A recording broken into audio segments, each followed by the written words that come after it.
My talk today is about inclusion, exclusion, and the history of migrant farm labor in Canada. But I'd like to start in the present moment before moving back in time.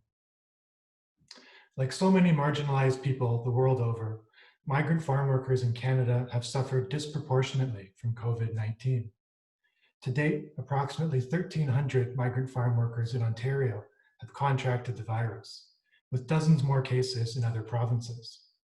In Ontario, that amounts to approximately 6.5% of all migrant farm workers, an infection rate that is 21 times higher than that of the general population, of which just 0.3% have contracted the coronavirus. 3 migrant workers, all from Mexico, have died.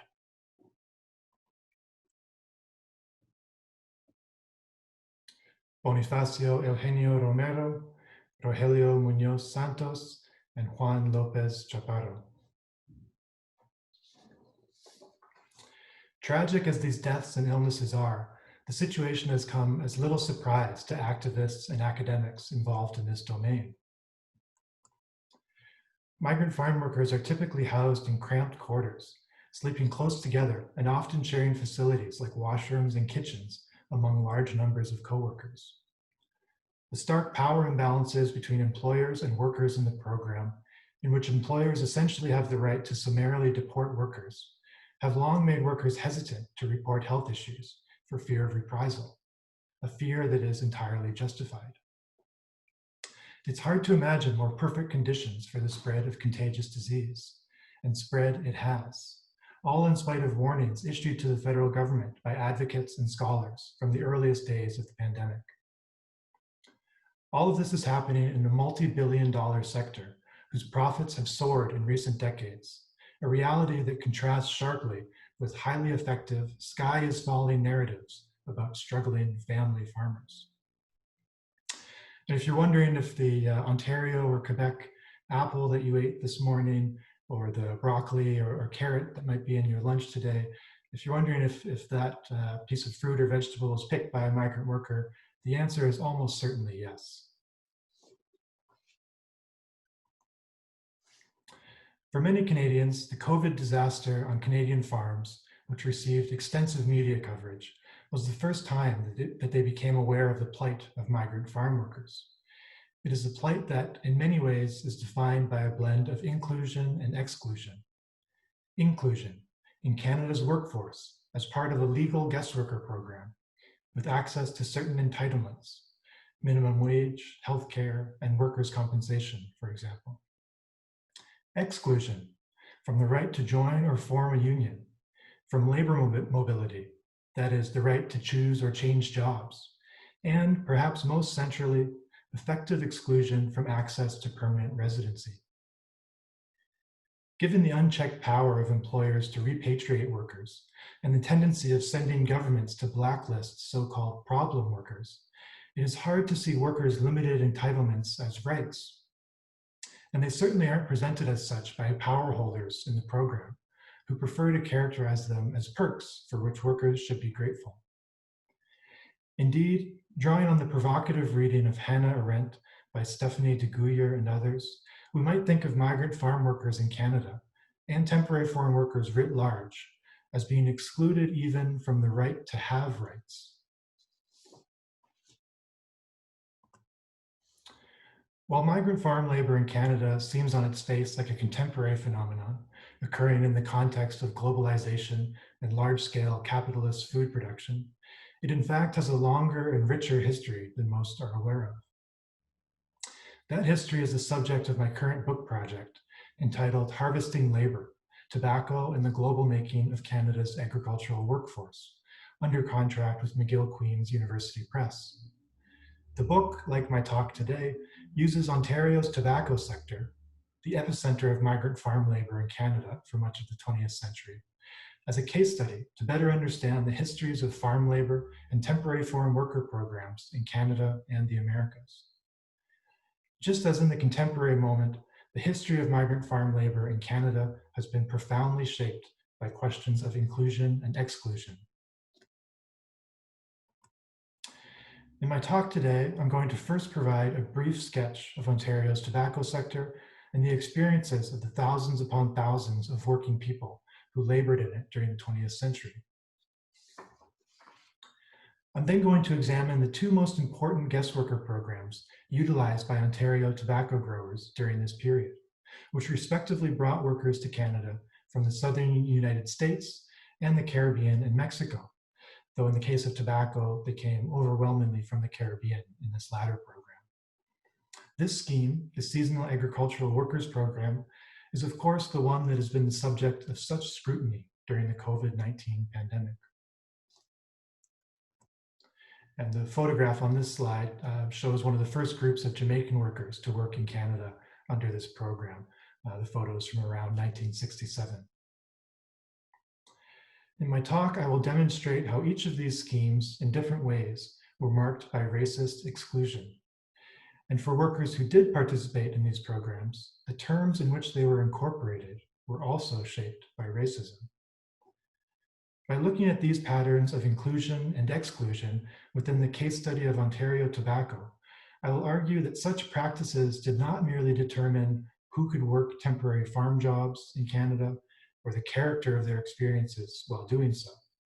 They also drew lines between who could and could not profit from a burgeoning commodity, who could and could not leverage their wage labor into a more sustainable living on the land, and thus who could and could not build intergenerational wealth.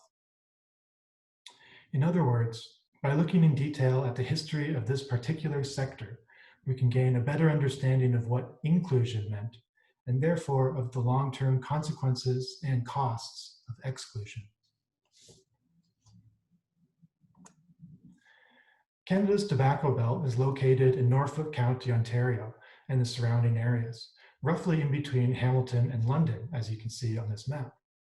The sector emerged rapidly in the 1920s and 30s, helping to meet the surging demand for cigarettes in Canada and overseas.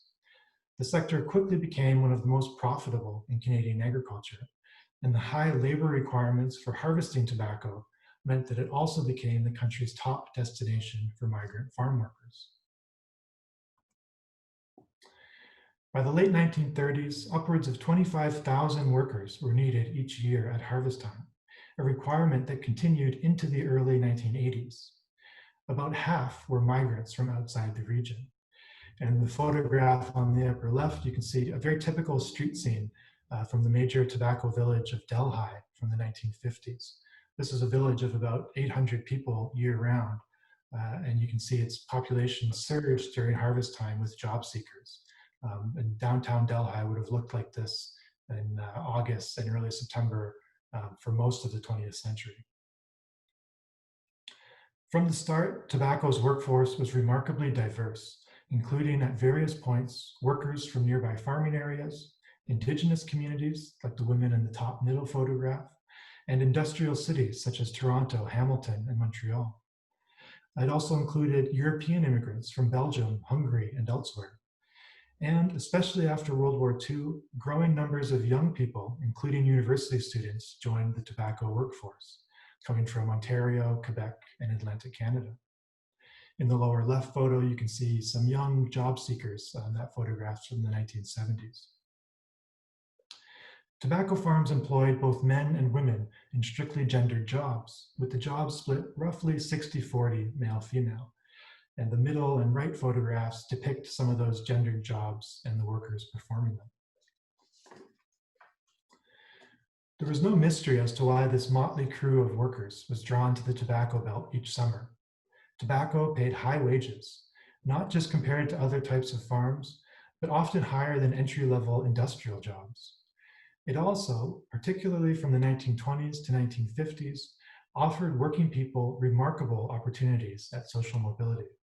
Opportunities that had all but ceased to exist elsewhere in Canadian agriculture by this point.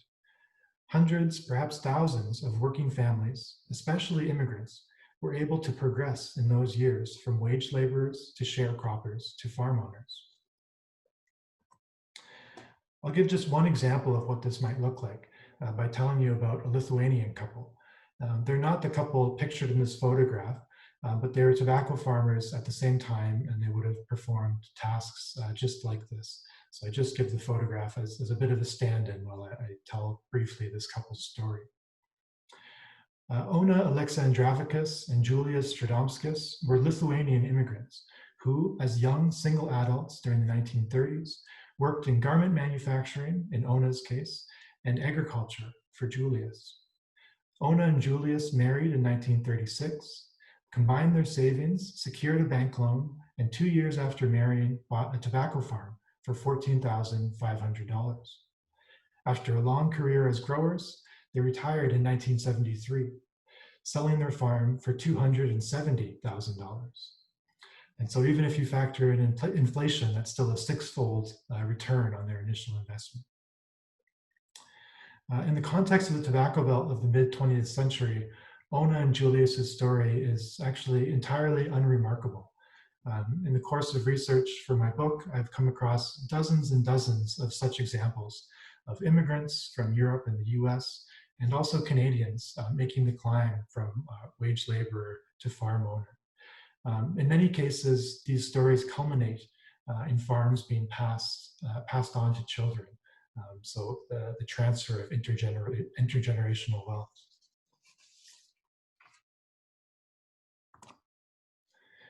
Tobacco's diverse workforce also included 3 temporary foreign worker programs, the 2 largest of which I'm going to focus on today. They respectively brought workers to Canada from the United States and the Caribbean. Tobacco's guest worker programs were part of a global surge of such schemes in the 19th and especially 20th centuries, when they proliferated everywhere from South Africa to the US to post-World War II Western Europe. As historian Cindy Hahamovich explains, guest worker programs aimed to strike a compromise between labor-thirsty employers and immigration restrictionists. They did this, of course, by importing workers to perform labor, while simultaneously ensuring, or at least intending, that those workers would leave upon the completion of their contracts and not become permanent residents or citizens. In Canada, guest worker programs were founded in 2 main sectors: domestic service and agriculture, the best known of which were arrangements with the Caribbean founded in the 1950s and 60s. Since then, temporary foreign workers have become an essential part of the workforces of both these sectors, and many more, and an integral part of the Canadian immigration system as a whole. The first temporary foreign workers to labor in Ontario's tobacco fields came not from the global south, but instead from the southern United States, beginning in the earliest days of the sector in the 1920s. Workers in this movement hailed largely from North Carolina and Virginia, the longtime center of American tobacco production. The map on the left there shows the birthplaces of US tobacco workers who worked in Ontario from 1928 to 35. And you can see the birthplaces are really clustered in North Carolina and Virginia, especially along the border region between those 2 states. Workers from this region were highly valued for their expertise, particularly in the difficult task of curing tobacco. The middle photograph shows a US tobacco worker curing tobacco in Ontario. And he's kneeling inside a kiln, and the outside of a kiln is depicted in the photo to the right. In most years, at least 1,000 southern US workers, overwhelmingly men, came to Ontario's tobacco belt, but in peak years, their numbers reached as high as 4,000. The movement began as an informal labor migration system organized by migrant networks and certain elites within the sector. It was only brought under bilateral state control during World War II. Especially in the 1920s and 30s, many participants in this movement ended up remaining in Canada and continuing on in tobacco.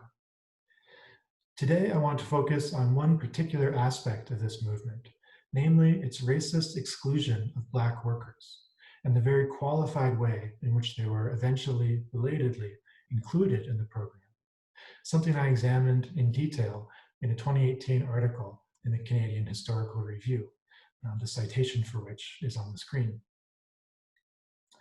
The origins of the movement's exclusionary structure lay in the exclusively white networks that facilitated its early operation.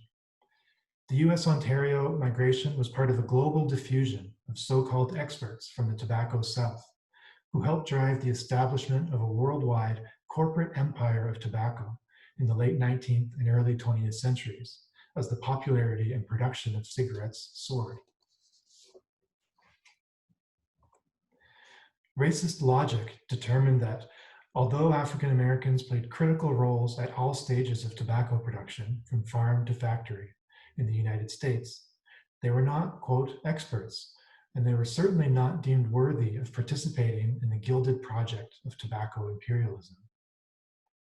So, although many of the sending regions of workers to Ontario were also areas with high Black populations and participation in the tobacco sector, the movement was limited exclusively to whites. The exclusionary nature of the global tobacco network was bolstered by the de facto color bar in place at the Canadian border in this period.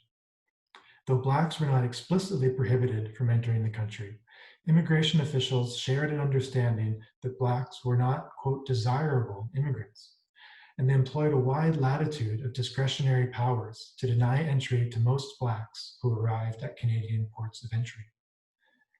So, even if one of the tens of thousands of Black tobacco workers or farmers from the southern tobacco zones had attempted to seek employment on their own in Ontario, they likely would have been turned back at the border. It does not, however, appear that many or even any African Americans made such an attempt. The movement formalized into a bilaterally managed guest worker program during World War II, but this did not result in its racial integration.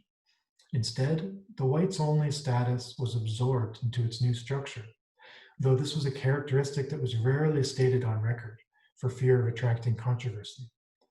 Officials did occasionally slip up, however, such as when a staffer in the Canadian Department of Citizenship and Immigration explained for the benefit of a new deputy minister in 1960 that, quote, there is one point which has been covered verbally, that there were no colored workers included in those selected by the state officials for work in the tobacco fields of Ontario, but he was not prepared to put this statement in writing for various obvious reasons. The whites-only structure of the U.S. Ontario program finally ended in 1966, not due to the ongoing liberalization of immigration policies in Canada at this time, but instead at the behest of U.S. officials who were concerned about contravening the 1964 Civil Rights Act. That legislation, among other things, prohibited discrimination by government agencies that received federal funds, and it banned discrimination in employment. Following from this, US labor bureaucrats insisted that the program be opened up to Black workers, a demand that the Canadians agreed to. The way officials chose to integrate the program, however, also discriminated against African Americans. Under the new structure, quotas were issued for the percentage of each sending state's workers who were to be Black. You can see on the slide here an excerpt of a report from meetings between Canadian and US officials about this matter. And in the right-hand column, you'll see where they've noted the percent of workers from each state who were to be Black. In Virginia, 5% of workers were to be Black, 10% in North Carolina, 33 1/3 in South Carolina and Florida, and 10% in Georgia. It is not known how these percentages were arrived at, but in all states but Florida, they were vastly lower than African American populations in the sending regions. And when Black workers actually arrived in Ontario for the first time in 1966, at least 26 were turned away from their prearranged workplaces by racist employers. This was a story that received newspaper coverage on both sides of the border. Pictured here are articles from the Simcoe Ontario Reformer, the Poughkeepsie, New York Journal, and the Ottawa Journal. There are a number of lessons to draw from this history. For one, it serves as a powerful example of the limitations and incompleteness of the so-called deracialization of Canadian immigration policies in the 1960s, as well as the era's related human rights legislation on both sides of the border. But what I really want to focus on, and what we'll come back to at the end of the talk, are the long-term economic impacts of the decades-long exclusion of Black workers from participation in the tobacco labor force. The second major guest worker program utilized by Ontario tobacco growers began in the exact same year as the integration of the U.S. Ontario movement, 1966. That scheme, which would eventually come to be known as the Seasonal Agricultural Workers Program, or SOP for short, began as a bilateral agreement with Jamaica, with just 264 workers participating in the first year. It then added other sending countries over the next decade. In the half century since its founding, the SOP has grown exponentially and now brings upwards of 30,000 migrant farm workers to Canada each year for contracts that range in duration from a few weeks to 8 months. The program was open exclusively to men until the 1980s, when a small number of women were permitted entry, though their numbers have never exceeded 3% of total roles. Like the U.S. Ontario program, the SOP too has been marked by exclusion and qualified patterns of inclusion. Exclusion first and foremost marks the history of the SOP in terms of when it was actually implemented. By the time it was finally founded in 1966, Caribbean governments, both colonial and later independent, have been lobbying for such a program for nearly 20 years, with the eager support of Canadian farmers. Canadian government officials essentially dragged their feet for 20 years before finally giving in. As historical sociologist Vic Satchwich documented, a central, and perhaps the central reason why they did so was essentially racism. Specifically, officials worried about Black West Indian workers remaining in the country permanently. They reasoned that Caribbean migrants were, quote, unassimilable and climactically unsuitable, that classic Canadian bit of justification for racist exclusion. They also fretted about mixing Black West Indian men with white Canadian women in rural workplaces. Exclusion also shaped the way the program was structured when it was ultimately implemented. One of the main reasons why Canadian officials eventually agreed to the scheme is that they reasoned that by accepting a small number of temporary migrant workers, they could reduce some of the pressure from West Indian governments to take on more permanent immigrants. As the program evolved from pilot project to permanent feature of Canada's agricultural workforce, keeping it as a temporary program remained a central concern for bureaucrats. So when it came to the SOP, the critical condition for inclusion in the workforce was exclusion from the Canadian body politic. Returning to our case study of tobacco, I want to think about what these forms of exclusion meant over the long term for those workers who were excluded. For decades, Black West Indians and African Americans were barred from participation in Ontario's tobacco sector.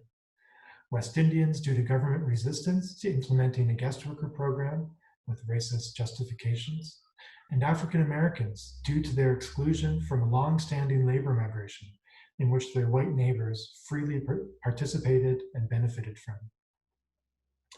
Over those decades, thousands of migrants from Europe and the US, provided they were white, chose the Ontario Tobacco Belt as their home, and many working families were able to progress from wage labor to farm ownership.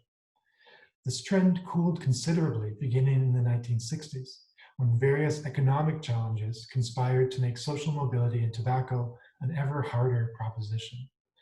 Thus, when African Americans were finally belatedly included in the U.S. Ontario movement, they had already missed out on the tobacco sector's richest rewards. Of course, given the racist reception of the first group of Black workers, it does not seem likely that remaining in Canada would even have been a very good option.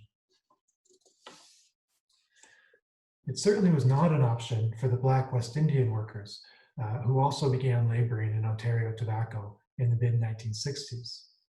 For them, the changing economics of tobacco farming was a moot point. Even if tobacco had remained a beacon of rural social mobility, they still would have had no right to take up permanent residence and take advantage of it. The African Americans and West Indians who eventually came to work in Ontario tobacco, and those who would have come in earlier decades, faced many of the same conditions in their home communities as the Tobacco Belt's other newcomers. In a word, rural poverty that encouraged them to seek opportunities elsewhere. And like their white counterparts, they too were often interested in securing a better living on the land. However, these regimes of racist exclusion precluded them from doing so, and thus cost them the opportunity to build intergenerational wealth, an opportunity that was wide open to Europeans, white Americans, and Canadians in the Tobacco Belt. So that's what exclusion cost these workers. But I'd like to close by considering what exclusion has cost us as a society. When COVID-19 hit in March and April, and hyper-restrictive border controls were thrown up seemingly overnight, the vulnerabilities of Canada's migrant worker-dependent food system became abundantly clear. The government initially decided that migrant farm workers would not be allowed in this year, before very quickly relenting under enormous pressure from growers.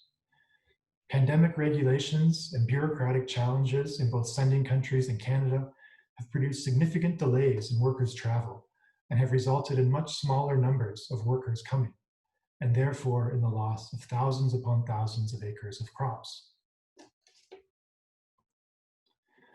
Meanwhile, as forest fires rage across the western part of the continent, migrant farm workers continue to work in the dark, ash-laden smog, harvesting crops by the light of their cell phones, as depicted in this photograph from Oregon. I would say it was heroic if it wasn't so utterly criminal. In these days of pandemic and escalating climate emergency, can there be any doubt as to the essentiality of farm workers? But instead of being positioned to confront these crises and the extreme stresses they place on the food system with a secure, well-paid labor force, one that enjoys the full rights of citizenship and shares in the benefits of the sector, instead of that, we have an extremely vulnerable system with even more vulnerable workers. This is the legacy of many decades of often racist exclusion and highly qualified inclusion. The question I'd like to leave us with today is, what type of food system with what calibration of inclusion and exclusion do we desire for our future? Thank you very much.